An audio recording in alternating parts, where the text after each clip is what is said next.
저는 몸이 아픈 사람들을 보면 나름 잘 공감해 준다고 생각했습니다. 비록 그렇게 아파 본 적도 없고 또 수술해 본 적도 없지만 그 정도의 그들의 아픔은 잘 이해하고 또 잘 위로해 준다고 착각을 했던 것이죠.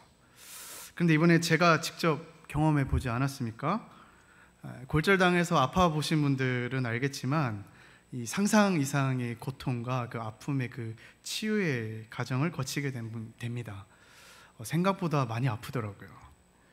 그래서 이제는 적어도 이 깁스한 사람들을 보면 그때의 그 아픈 고통이 떠오르면서 깊은 공감을 할 수 있는 정도는 된 것 같습니다. 사실 저보다 더 큰 고통을 경험하고 있는 사람들이 많죠. 우리 윤섭 형제도 그렇고요. 그런데 그 아픔은요, 경험해 보지 못하면 모르는 것 같아요. 그래서 우리가 너무나도 쉽게 그들의 아픔, 그들의 고통을 이해한다라고 한다는 말이 얼마나 경솔할 수 있는 말인지를 좀 생각해 보았습니다. 제가 왜 서론에서 이런 얘기를 하냐면 오늘날 많은 그리스도인들이 이 구원 그리고 이 복음에 대해서 많이 듣기는 합니다. 하도 많이 들어서 이 복음이 뭐냐? 그리고 이 구원이 뭐냐라고 물어보면 아마 여기 계신 분들 중에 대답을 못할 분들은 없다고 생각합니다. 다 대답하실 수 있죠? 아멘, 좋습니다. 그럼 복음이 뭐예요? 맞죠? 맞습니다. 네, 복음은 예수 그리스도. 아마 제가 이렇게 찝어서 얘기하면 우물쭈물하실 분들도 있겠지만 사실은 다 우리가 알고 있는 겁니다. 짧게는 복음이 뭐예요? 아까 말했듯이 예수 그리스도. 그리고 조금 더 길게 말하면 뭐예요? 예수 그리스도의 이 죽음과 부활을 믿는 자들은 뭐를 얻는 거죠? 구원을 얻게 된다는 그 사실. 이거 모르는 사람은 없을 겁니다. 그런데 문제는요, 제가 오늘 약간 또 소름 끼치는 일이 있었는데 앞에 우리 윤혜 형제님께서 찬양 인도하셨지 않습니까? 제가 하고 싶은 말을 이미 다 하셨어요. 네, 그래서 야, 이제 통하는구나 오랜만에 또 느끼는 시간이 되었는데, 이 문제는 뭐냐면 우리가 너무나도 잘 알고 있는 이 복음, 머리로 너무나도 잘 알고 있는 이 복음을 실제로 우리의 삶 가운데 누리며 살아가는 사람이 많지 않더라는 거죠. 마치 제가 아파 보지도 않고 아픈 사람들을 보면서 제가 이해합니다 라고 말했던 것처럼 복음을 제대로 누려보지 못하고 우리가 복음을 안다라고 할 수 있겠느냐라는 것이죠. 더 나아가서 우리의 사명이 뭐예요? 우리가 가진 이 복음을 전하는 자가 우리 사명이지 않습니까? 아니, 내가 그 복음을 온전히 누리지 못하는데 어떻게 그 복음을 전하겠느냐라는 것이죠. 어떻습니까, 여러분? 여러분들은 이 복음을 여러분들의 삶에서 풍성히 누리며 살아가고 계십니까? 그래서 저는 오늘 여러분들과 함께 우리가 누려야 될 이 구원, 그리고 이 복음이 무엇인지에 대해서 이야기를 좀 나누고요, 좀 그 속으로 우리가 함께 좀 들어가기를 원합니다. 그냥 그것에 대해서 말하고 아는 것에 그치는 것이 아니라 좀 그 속으로 들어가기를 원합니다. 그리고 그것이 이 시간 이후로부터는 우리의 것이 되기를 소망합니다. 오늘 제가 그 주보에 질문지를 이제 써놨을 겁니다. 그래서 질문지를 좀 보시면서 좀 그 질문에 대한 답을 설교로 함께 좀 고민해 보면서 나중에 GBS 시간 좀 나눠보는 좀 시간이 되었으면 좋겠습니다. 이 복음, 특별히 하나님의 구원인 선물인 구원에 대해서 얘기할 때 첫 번째 우리가 반드시 알아야 될 것은요, 바로 우리가 이 구원받기 전에 우리의 상태입니다.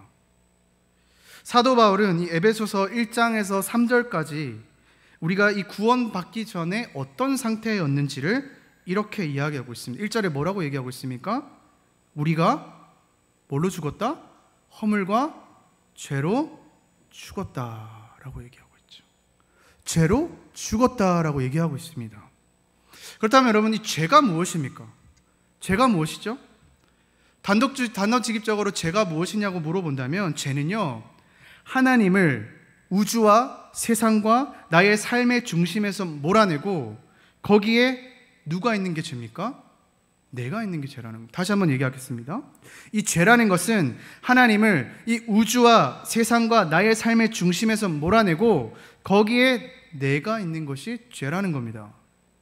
그런데 많은 사람들은요, 사람들은 행동으로 나타나는 이 죄의 문제, 그런 거죠. 술을 마실 거냐, 마시지 않을 거냐, 성적인 죄를 지을 거냐, 말 거냐, 시험을 볼 때 컨닝을 할 거냐, 말 거냐, 이런 겉으로 드러나는 문제들을 생각을 합니다. 물론 그것도 죄죠. 그런데 그것은 죄의 열매입니다. 화면을 한번 보실까요? 화면에 사과나무입니다. 그렇게 안 보여도 사과나무가 있습니다. 우리가 이 사과나무인 것을 어떻게 알죠? 열매, 그렇죠? 열매를 보면 알죠. 그런데 만약에 두 번째 그림처럼 잎이 떨어지고 사과 열매도 없다면 전문가가 아닌 이상은 이 사과나무인지 잘 모를 겁니다. 하지만 그러나 이건 무슨 나무예요? 사과나무죠. 근데 사실 이 사과나무를 정말 사과되게 하는 것은 이 겉으로 나타난 모습이 아니라 우리 세 번째 그림 있는 것처럼 뭐예요? 뿌리입니다. 만약에 뿌리만 있고 위에 기둥과 가지와 사과 열매가 잎사귀가 없다고 할지라도 우리는 저 그루트기 나무를 보면서 뭐라고 할 수 있습니까? 사과나무라고 얘기할 수 있죠. 죄는 마치 이렇게 구성되어 있는 겁니다. 많은 사람들은 이 죄에 대해서 생각할 때 사과의 잎사귀와 사과의 열매, 눈에 보이는 것들만 얘기합니다. 그러나 이런 것들이 이루어지게 하는 기둥인데 그 기둥이 무엇입니까? 그것은 내 속에 일어나는, 마음에서 일어나는 생각입니다. 예수님께서도 이렇게 얘기하셨죠. 음욕을 품는 자마다 간음하지 않았어도 이미 뭐 했다고요? 간음하였다고 말씀하시는 것은 내 마음에 이미 그것이 있다는 것이죠. 예수님의 가르침에 수없이 반복되는 것이 우리 마음에 죄가 시작된다는 것입니다. 그러나 더욱더 중요하고 더 중요한 것이 있는데 예수님께서 정말 얘기하고 싶으셨던 것은 그렇게 될 수밖에 없는 이유가 무엇이냐면 바로 우리가 저 봤던 세 번째 그림처럼 뿌리, 저 뿌리 때문에 그런 생각들이 들 수밖에 없다는 겁니다. 여러분, 그 뿌리가 무엇입니까? 아까 제가 제 죄를 얘기할 때 처음 먼저 얘기했죠. 그 뿌리가 무엇입니까? 우주와 세상과 나의 삶이 하나님이 중심이어야 되는데 그 자리에 하나님이 아니라 내가 그 중심을 꿰차고 있었다라는 것입니다. 그 뿌리가 기둥을 만들어내고 그것이 가지와 열매를 만들어내는 것입니다. 그렇기 때문에 겉으로 봤을 때는요, 요즘 현대 사람들은 특히 겉으로 봤을 때는 죄인인 거 잘 몰라요. 특히 새신자들이 왔을 때 당신은 죄인입니다라고 하면요, 내가 왜 죄인입니까? 라고 해요. 워낙 우리나라는 법률체가 잘 돼 있지 않습니까? 웬만하면은 자기가 죄를 짓지 않고서는 경찰서 안 가지 않습니까? 감옥 안 가지 않습니까? 내가 왜 죄인입니까? 라고 물어봐요. 하지만 기독교에서 말하는 죄가 뭐라고요? 그렇게 겉으로 하는 죄가 죄라는 것이 아니라 그 뿌리, 그 마음 가운데, 그 중심 가운데 내가 있느냐? 하나님이 있느냐? 그러니까 여러분, 대부분은 죄인이라고 보시면 되는 거죠. 이것은 인류가 당한 가장 근본적이고 심각한 문제입니다. 이것은 아주 어릴 때부터요, 우리 속에 있어서 우리의 삶의 모든 부분이 다 내 거라고, 내 마음대로 하겠다고 하는 생각들을 불어넣습니다. 이 어린아이들 보면요, 이 어린아이들이 취미생활 중에 하나가 이 코 가지고 노는 거지 않습니까? 뭐합니까? 이렇게 쑥 넣어가지고 이렇게 말아가지고 돌리고 튀기고 어떨 땐 먹기도 하고. 여러분도 다 해보셨죠? 네. 제일 크게 오셨어요, 시은 형제가. 그러니까 그 모습을 보고 있는 엄마가 얼마나 싫겠어요. 그래서 이 엄마가 애기 보고 그만 좀 하라고, 그건 너무 지지야. 그랬더니 이 아이가 뭐라고 하는 줄 아십니까? 내 거야, 내 거라고. 여러분, 이게 죄입니다. 이게 죄의 기본적인 태도입니다. 여러분들의 시간, 여러분들의 인생, 여러분들의 진로, 여러분들의 경력, 여러분들의 미래 다 내 거야. 하나님은 교회에서 잠깐 뵙고 나의 이 삶 속에 있는 모든 것들은 사실은 다 내 거야. 그게 죄라는 겁니다. 모든 것의 중심엔 내가 있다는 것. 그래서 먼저 띄워놓으셨는데 이 sin이 뭐예요? 죄의 영어잖아요. 이 sin 가운데가 뭐예요? I. 그렇죠? 내가 중심에 있다는 것을 잘 보여주고 있죠. 이것은 심각한 문제입니다. 왜냐하면 하나님은요, 하나님의 그 위치를 지키셔야만, 고수하셔야만 우리와 관계를 맺을 수 있기 때문이에요. 그리고 인간은 하나님과의 관계를 맺는 것을 통해서 우리 인간의 존엄성과 삶의 가치와 삶의 의미를 찾을 수 있기 때문에 그렇습니다. 그런데 이 인간들이 하나님을 밀어내버렸기 때문에 그 사람들은 뭐예요? 죽은 겁니다. 겉으로 볼 때는 살아있는 것 같지만, 겉으로 볼 때는 자기의 인생을 잘 경영하는 것처럼 보이지만, 실제로 그들의 삶의 중심에는 하나님을 밀어내버렸기 때문에 인간으로서의 존엄성, 삶의 가치와 목적, 생명력을 누리지 못하며 살아가더라는 겁니다. 그렇다면 여러분, 내가 중심이 됐으면 잘 살아야 될 거 아니에요. 내가 내 인생 잘 관리하고 내가 내 인생 잘 경영하며 살면 될 거 아니에요. 그런데 열이면 열 그렇지 못하더랍니다. 그래서 사도 바울이요, 오늘 보면 2절 3절 한번 보실까요? 그런 존재들이 어떻게 되는지 한번 보십시다. 제가 읽어볼게요. 그때 너희는 그 가운데 행하여 이 세상 풍조를 따르고 공중의 권세 잡은 자를 따랐으니 곧 지금 불순종의 아들 가운데서 역사하는 영이라. 전에는 우리도 다 그 가운데서 우리 육체의 욕심을 따라 지내며 육체와 마음에 원하는 것을 하여 다른 이들과 같이 본질상의 진노의 자녀였더니, 자기가 잘 관리하며 살아가는 인생이 아니라 따르는 인생이 됐다고요. 뭘 따르고 있어요? 세상 풍조를 따랐고요, 공중의 권세 잡은 자들을 따랐고요, 육체의 욕심을 따라 지냈고요, 육체와 마음이 원하는 대로 따라 살았다라고 지금 얘기하고 있어요. 여러분들 삶도 한번 보십시오. 여러분들이 주체적으로 살아가십니까? 보통 대개는 다 따라다닙니다. 자꾸 뭐예요? 주변 사람들과 자기를 비교하지 않습니까? 자기가 중심이 됐다고 얘기하지만, 내가 내 인생을 경영하며 살고 있노라고 얘기하지만, 우리는요, 세상의 풍조를 따라갑니다. 옷 입는 것부터 시작해서요, 직장 구하는 것, 이성교제하는 방법, 결혼하고 사는 방법, 이 모든 것들이 다른 사람이 하는 대로, 사실은 세상이 움직이고자 하는 대로 따라가고 있더라는 거예요. 우리 유튜브 중독, SNS 중독 왜 나옵니까? 뿐만 아니라 성경에서 이 공중의 권세 잡은 자를 따른다고 했죠.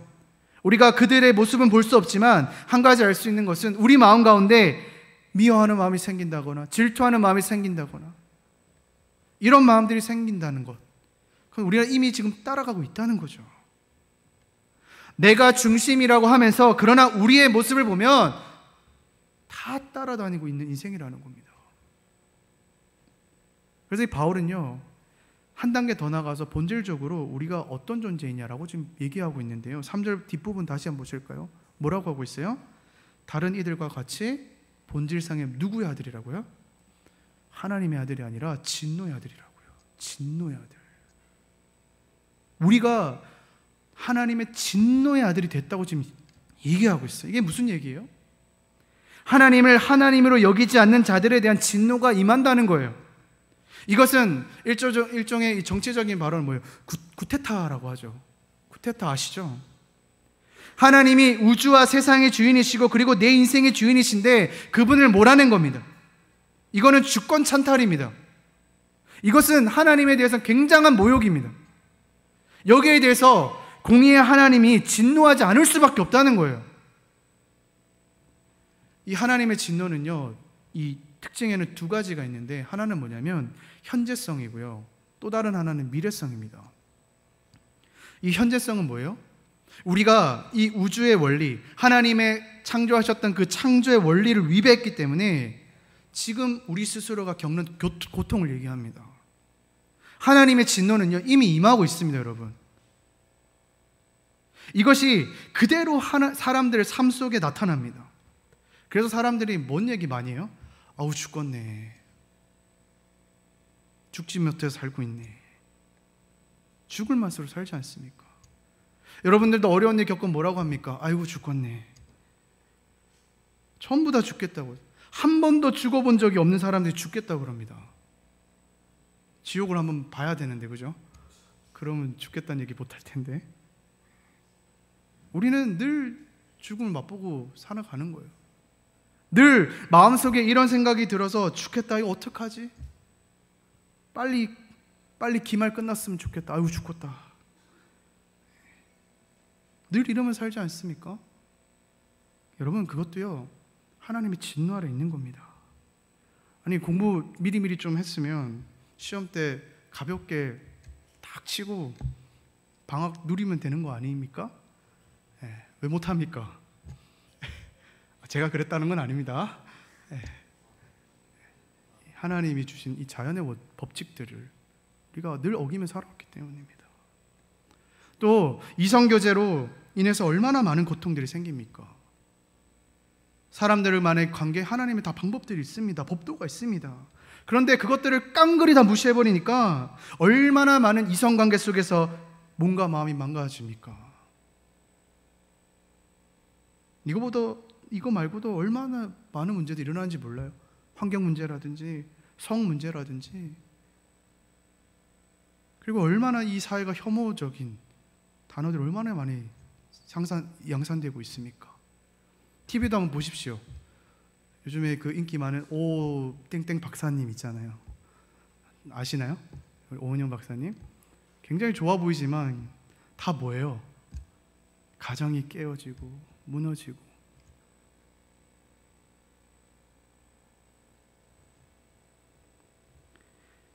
비정상이 정상이 되어버린 것들이 얼마나 많습니까? 이런 것들이 겉으로 드러나지 않는다고 해서 사람들은 괜찮다라고 생각할 수 있을지 모릅니다. 그러나 이 모든 것들이 뭐예요? 하나님을 주인으로 여기지 않은 진노의 결과들입니다.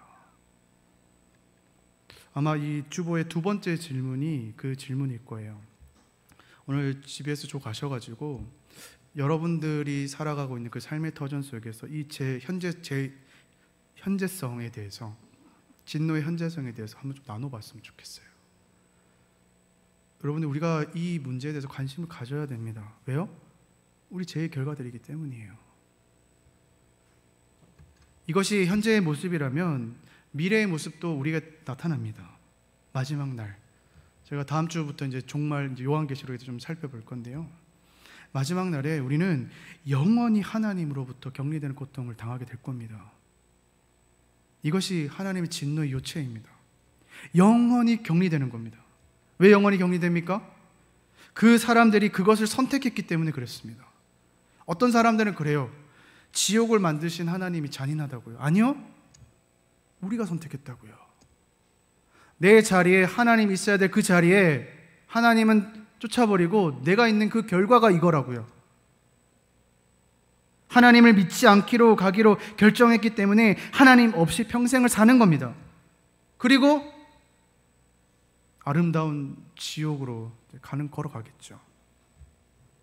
사랑하는 여러분, 많은 사람들이요, 이 구원을 제대로 누리지 못하는 이유가 이렇게 구원받기 전의 상태가 어땠는지 잘 모르기 때문에 그렇습니다. 구원의 기쁨이 없는 이유는 내가 얼마나 하나님 앞에 죄인이었고 자기가 하나님 없이 산다는 것이 얼마나 위험스러운 삶을 사는 것인지에 대한 자각이 없기 때문입니다. 이런 것을 하나님 앞에서 우리가 진실로 깨닫지 않는다면 그 사람들은 구원받을 자격 없습니다. 우리가 구원받은 것이 어떠한 상태에서 구원을 받은 것인지에 대한 절박한 깨달음이 없다면 우리가 그렇게 얘기하는 하나님의 사랑, 다 액세서리일 뿐일 겁니다. 만약에 여러분들이 하나님을 안다고 얘기하고 또 구원받았다고 말씀하지만 여전히 여러분들이 내가 주인이 돼서 세상의 종이 되어서 살고 있다면 여러분들은 오늘 이 시간에 이 구원에 대해서 다시 한번 질문해 보셔야 됩니다. 도대체 무엇이 구원인지, 내가 구원받았다는 게 도대체 무엇인가? 이것이 오늘 첫 번째 사도 바울이 말하는 구원받기 전에 우리의 상태입니다. 그렇다면 그 상태에 있었던 우리들을 하나님께서 어떻게 하셨나요? 이게 두 번째인데요. 두 번째 우리가 알 것은 하나님께서 나를 위해 이제 하신 일이죠. 그것은 이제 4절부터 7절까지 나오게 됩니다. 중요한 것은요, 예수님께서 우리를 위해 돌아가셨다라고 하는 사실이, 놀라운 사실이 있는데, 그 사실을 받아들여서 무슨 일이 어떻게 일어나는지를 아는 것이 굉장히 중요합니다. 이런 놀라운 일을 일으키신 것이 하나님인데요, 그 하나님이 어떤 하나님인지 4절에 이렇게 설명하고 있습니다. 4절 한번 보실까요? 긍휼이 풍성하신 하나님이 우리를 사랑하신 그 큰 사랑을 인하여. 여러분, 이 하나님의 진노 밑에 살아가고 있는 우리를 보시면서 하나님께서 하셨던 첫 번째가 뭐냐면, 뭔지 아십니까? 하나님은 이 종말에 오는 진노가 이르기 전에 사람들이 다시 하나님 앞으로 돌아오기를 원하신다는 거예요. 그래서 그들을 향해서 하나님 뭐라고 하십니까? 긍휼히 여긴다고 하신다고요. 긍휼히 여긴다는 게 뭐예요? 불쌍히 여기신다고. 인생을 그렇게 사는 게 아닌데 왜 자기가 중심이 돼서 자기 힘이 없는데도 불구하고 그것에 의존해서 살아가고 있는가? 자기가 주인이 되어서 조바심과 열등의식에 빠져 살아가고 있는 사람들을 보시면서 하나님은 그들을 향해서 불쌍히 여기신다고. 자기 마음속에 부모에 대한 분노 때문에 어쩔 줄 몰라서 괴로워하고, 자기 자신에 대해서 부정적인 생각을 가지고 난 아무것도 할 수 없어, 난 결국 망하고 말 거야, 제대로 될 리가 없어, 그런 생각에 빠져 있는 사람들을 보면서 왜 너가 중심이 돼서 네 인생을 그렇게 힘들게 끌고 가니? 하나님이 만드신 우주의 질서가 회파되고 망가지는 걸 보면서 슬퍼하고 괴로워하신다고요. 그래서 하나님이 그렇게 우리를 불쌍히 여기시기 때문에 비록 진노의 자식들이지만 우리에게 뭘 보여주셨다고요? 사랑을 보여주셨다고요. 에베소서 5장 2절 말씀을 보실까요? 그는 우리를 위하여 자신을 버리사 향기로운 제물과 희생제물로 하나님께 드리셨다. 예수님이 우리를 위해서 대신 죽으셨다고 얘기하고 있죠. 왜 죽으셨죠? 에베소서 1장 7절을 보실까요? 우리는 그리스도 안에서 그의 은혜의 풍성함을 따라 그의 피로 말미암아 속량 곧 죄사함을 받았느니라. 그것은 곧 죄사함을 주는 것이다. 네가 스스로 주인이 돼서 내 인생에 저질렀던 수많은 문제와 그로 말미암아 하나님과 나와 단절되어 버렸던 그것에 대한 결과, 그 죽음을 위해서 주님께서 대신 돌아가셨다고 얘기하고 있는 것이죠. 사람들은 얘기합니다. 주님, 내 외로움 좀 고쳐주십시오. 나의 진로가 어떻게 될지 답답합니다. 어떻게 될지 모르겠어요. 그런 문제를 하나님 앞에 가서 아릅니다. 근데 하나님께서 뭐라는 줄 아세요?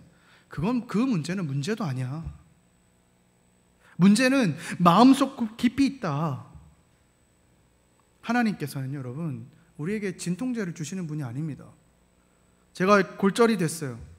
근데 계속해서 진통제만 주는 게 나은 거예요? 아니잖아요. 의사가 와서 수술해야 되잖아요. 하나님도 마찬가지입니다. 그냥 표면적으로 드러난 문제를 해결해 주시기 위해서 진통제를 놓게 해서 주시는 분이 아니라 우리의 문제가 있는 그 심령을 열어셔서 수술하시는 분이라는 거예요. 그래서 표면의 문제의 해결 방법을 주는 것이 아니라 우리의 근원적인 문제를 해결해 주신 겁니다. 그 문제를 어떻게 해결하셨습니까? 내가 주인이 돼서 내 마음대로 살아서 내가 지불해야 될 거인 죽음을 그의 사랑하신 아들을 대신해서 죽게 함으로 내가 지불해야 될 그 대가를 없애버리신 겁니다.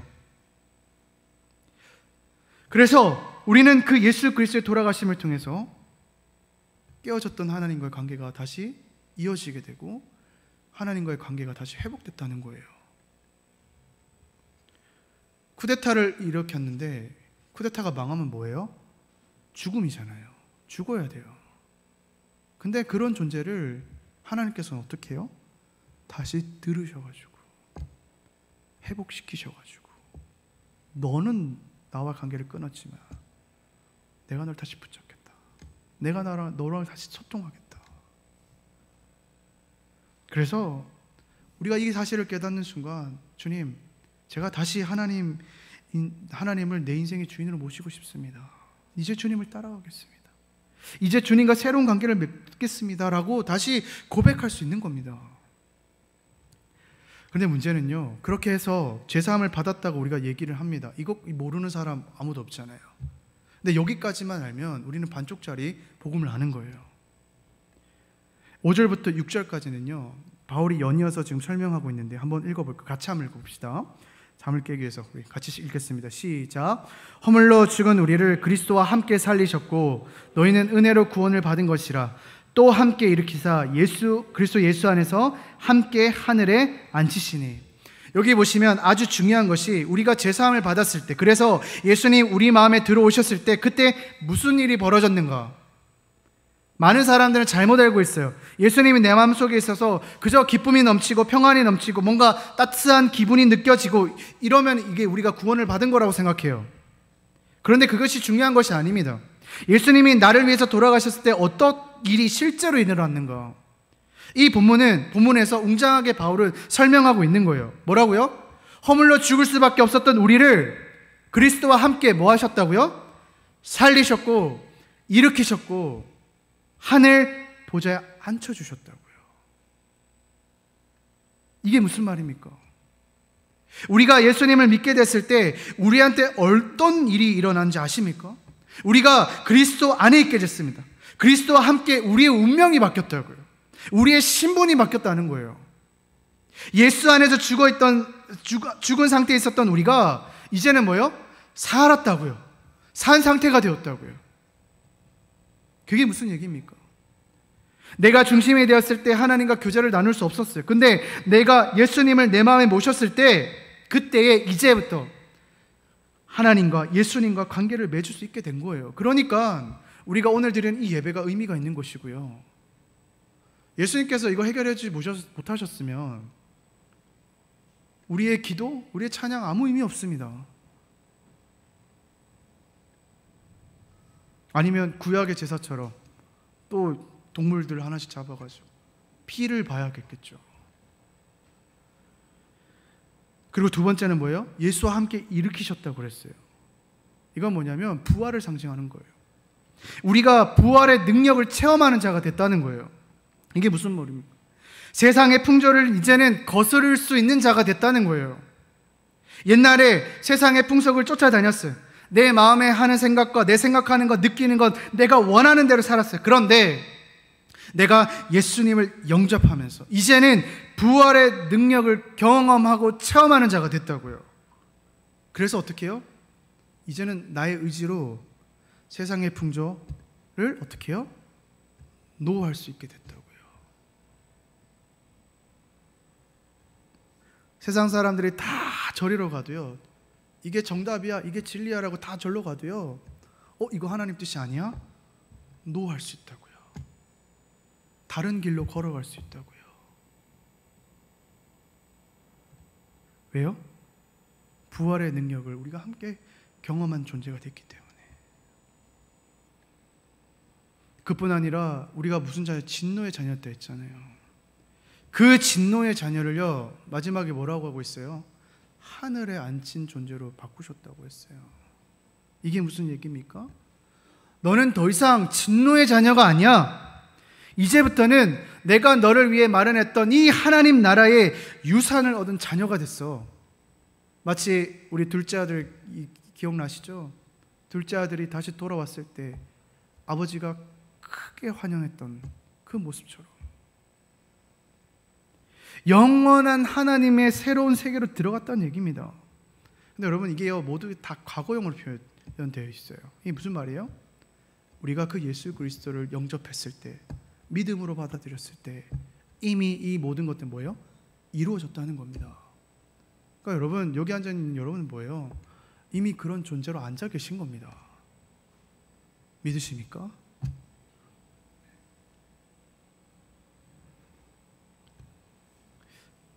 기대만큼 아멘이 안 나왔어요. 이거는요 여러분, 정말 놀라운 변화를 얘기하는 거예요. 세상에 사는 사람들과 완전히 다른 존재라는 걸 얘기하는 거예요. 우리는 이제는 진노의 자리에서 우리가 잘못 살아며 뿌려왔던 수많은 열매들을 먹으면서 괴로워하는 삶을 사는 것이 아니라 하나님의 유산 받을 것을 생각하고 새롭게 살아갈 수 있는 존재가 되었다고요.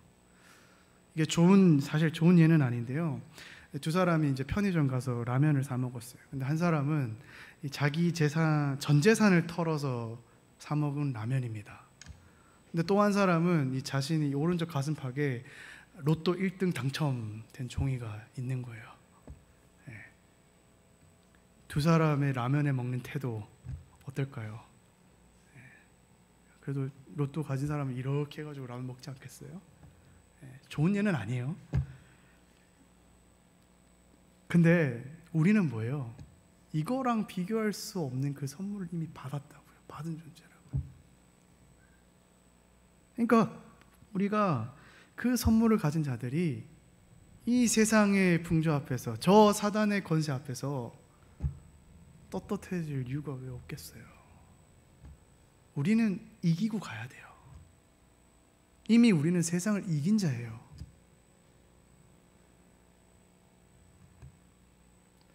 그렇다면 마지막으로 세 번째 우리가 해야 될 것이 있는데요, 그것은 하나님의 하신 일에 대해서 이제는 우리가 반응하는 겁니다. 8절과 9절에서 이렇게 설명하고 있어요. 너희는 그 은혜에 은하여 믿음으로 말미암아 구원을 받았으니 이것은 너희에게서 난 것이 아니요 하나님의 선물이라.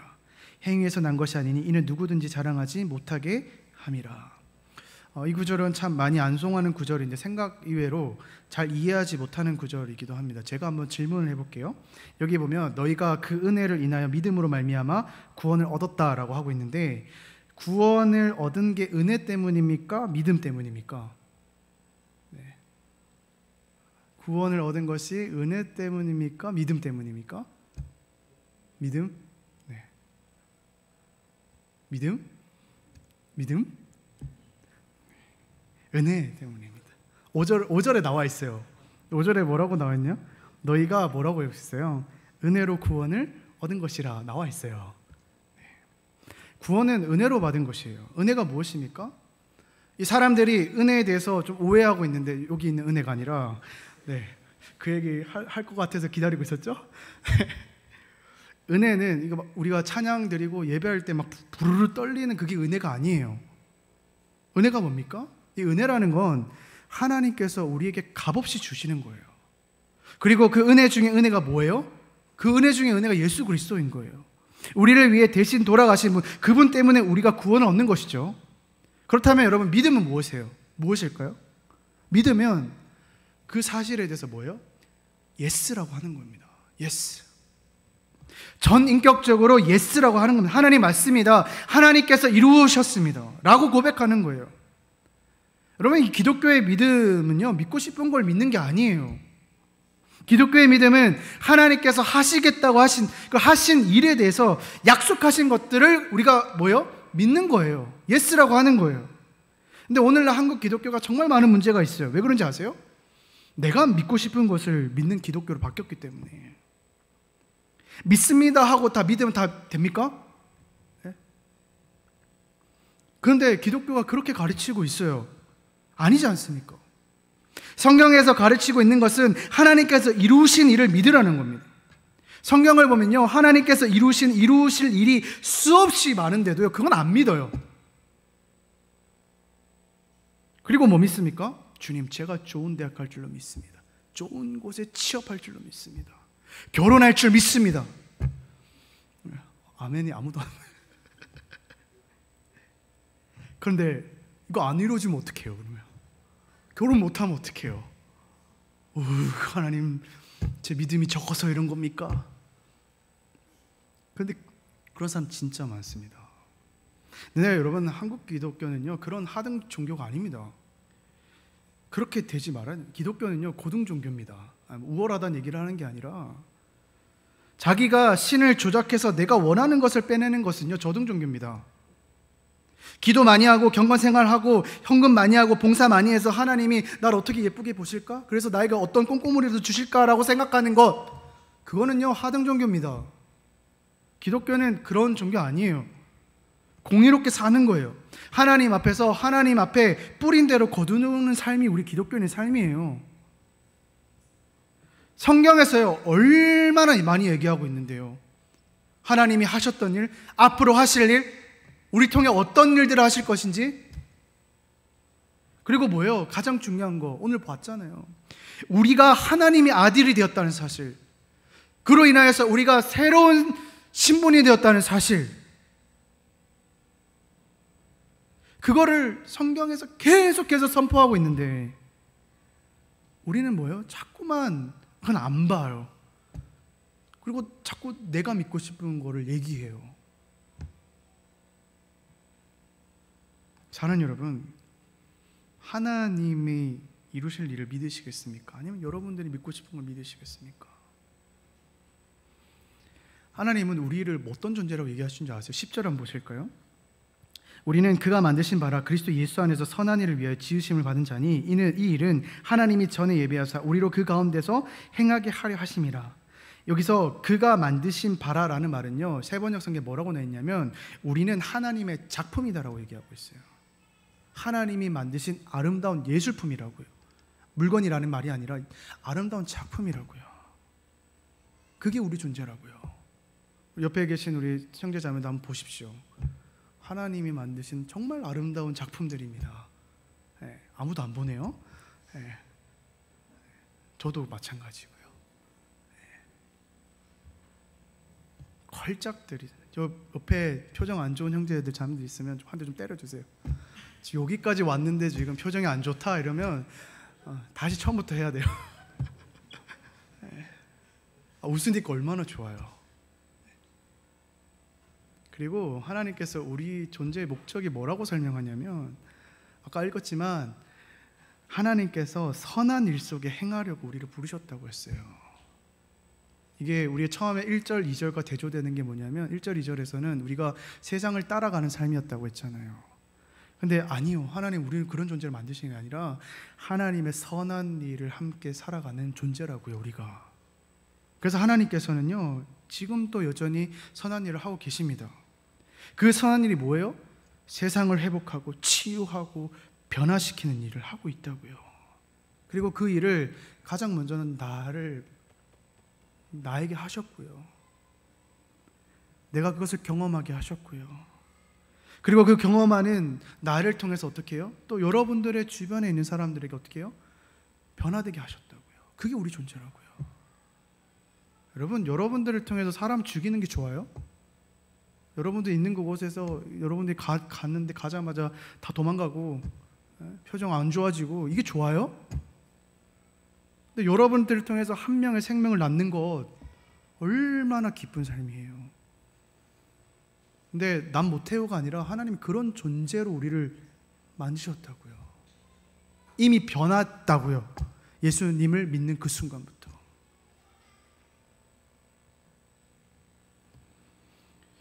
우리가 이제 곧 수련회잖아요. 수련회 때마다 사람들이 참 많이 울고 갑니다, 그죠?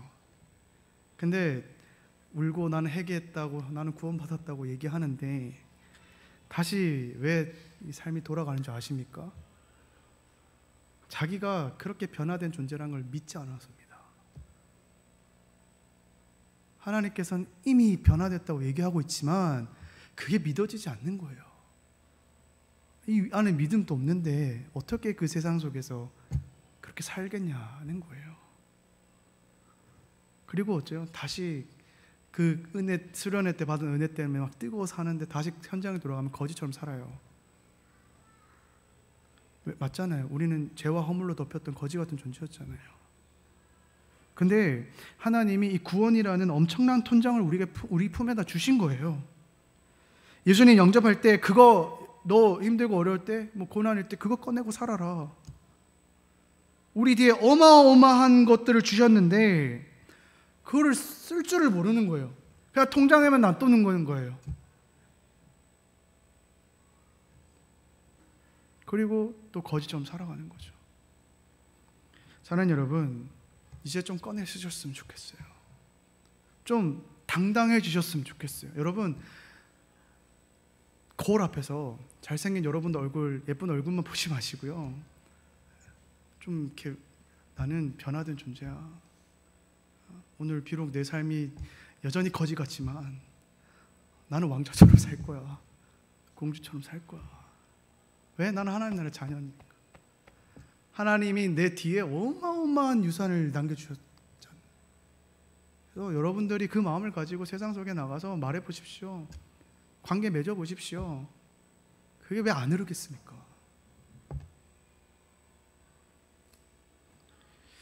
이제 수련회가 정말 2주도 남지 않았는데 여러분 이 문제 좀 고민해 보셨으면 좋겠어요. 그냥 아무 생각 없이 수련회 오지 마시고요. 오늘 이게 봤더니 구원의 문제, 나에게 이 구원의 문제가 어떤 건지, 나는 지금 어떤 상태에 있는 건지, 내가 정말 주님께서 믿으라고 하셨던 그 사실들을 믿음으로 나가고 있는지를 고민하시고요. 그리고 그거 가지고 오시기 바랍니다. 오셔서 하나님과 씨름하십시오. 눈물, 콧물 안 흘려도 됩니다. 그런 감정적인 거 이제 그만합시다, 우리. 물론 그렇게 하다 눈물 흘릴 수도 있고 하죠. 근데 외형적인 것 치중하지 마시고요. 이거 가지고 정말 싸움합시다. 내 마음의 중심에 정말 내가 아닌 하나님 모시고 있는 건지. 이거 떨쳐내기 쉽지 않습니다, 여러분. 평생 우리가 내가 중심돼서 살았잖아요. 그거 가지고 씨름하셨으면 좋겠어요.